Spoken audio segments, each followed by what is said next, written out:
Hello, and welcome to the March edition of the Eegee's Flavor of the Month review featuring Tim Milner, Logan Green, and this week our special guest, Tyler Fenton.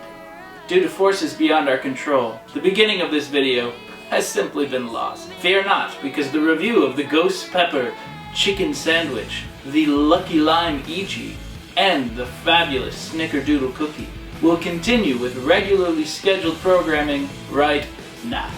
The smell of the sandwich is pretty overpowering. Doesn't smell particularly good. I mean, what's striking about the aroma here, Tyler? Honestly, it's hard to pinpoint. You've got sort of like the steamy lettuce aroma coming off. Yeah, I do smell that. That's the main thing I smell. I do smell steamy lettuce.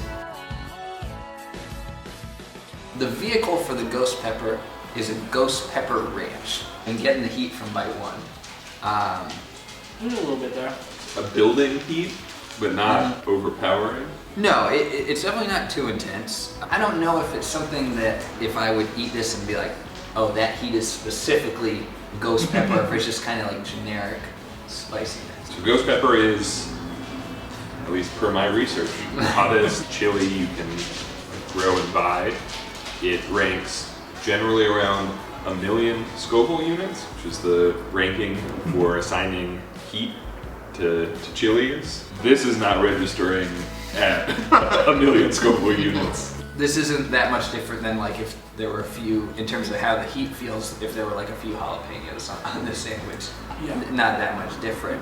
Different flavor though than jalapenos. Like there's heat, but it's not as like this particularly great flavor to it. Like it's fine, I guess. Tyler, what would you say that this is either lacking, or like if you had to take on sort of the same challenge yourself, like what would you Riley do? shuts down.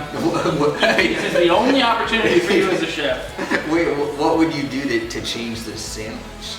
I mean, the first change that I would do would be to do a fried chicken patty instead of the grilled chicken patty or griddled, whatever this is. Fried chicken to me is a better vehicle for heat.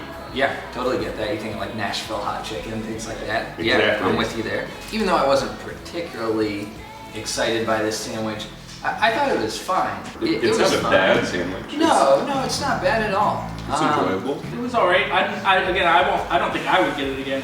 But if I did, I would probably add a whole thing of regular ranch on it. Not because I want it to be less spicy, but because I just think the regular ranch is better. Talk about some Lucky Lime. King Since of all last year. flavors. Yeah. Ooh, so it was just said right there, the king of all flavors. It's well known by our 2 to 7 viewers that Lucky Lime is my absolute favorite. Tyler, where does it rank for you? For me, it is for sure my number one. For sure, you're number one. And Logan, you like Lucky Lime. I like it. It's not quite in the stratosphere that I put No, it. I think I put it like 5th. It's in my top Right. 5. Oh, But not, yeah. What's your number one? I do enjoy watermelon. I think it's great. Okay. It feels nice to me to feel so supported, to have another true Lucky Limer on the show. What do you think makes Lucky Lime so great? It's the good balance of sweet with a little bit of tartness or acid. Watermelon to me registers a little flat, just too sweet. That's interesting because I want this one to be more tart or more sour, and that would do it for me if it had more of that. And I've always felt like it hits the perfect balance of it. Like Tyler described it has just enough sweet, but it's not too sweet. It still tastes like fruit, but it's not like an overwhelming dose of lime. It's just like, to me, it's the smoothest flavor. So, cookie this month, we got Snickerdoodle. We've had this one many times before. I'm a big fan of it just because I'm a big fan of Snickerdoodles, and I think they do an absolutely fine one. So, I mean, it definitely registers like your quintessential Snickerdoodle. It's got that sugar cookie cinnamon flavor profile. The outer rim is nice, has a good crunch to it. You move a quarter inch in and it goes It's crazy very soft. Yeah. I love that. One thing I'd say that's actually surprisingly nice about that cookie is the salt content is there, where it doesn't taste salty by any means, but if it was lower, the cookie would be a lot more flat. Yeah, definitely solved something we never talked about, but the second you mentioned it, I'm like, oh yeah, I kind of get it there. So in conclusion, this month we had the ghost pepper chicken sandwich, Lucky Lime, and the Snickerdoodle Cookie.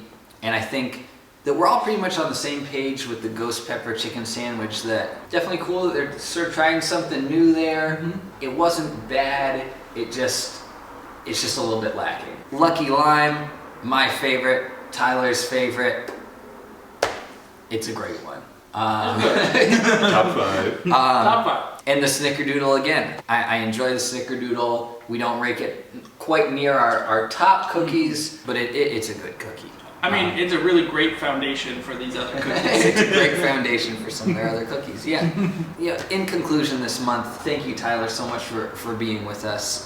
This was a lot of fun, and it was nice to have someone who knows anything about food, really. A real professional. Was great. Thank you, Eegees, for at least really trying something new, hitting the ghost pepper trend, you know, while it's still alive, and trying while it's still hot, and trying to do something with it. I appreciate that. That's some gusto. Thank you for watching us eat.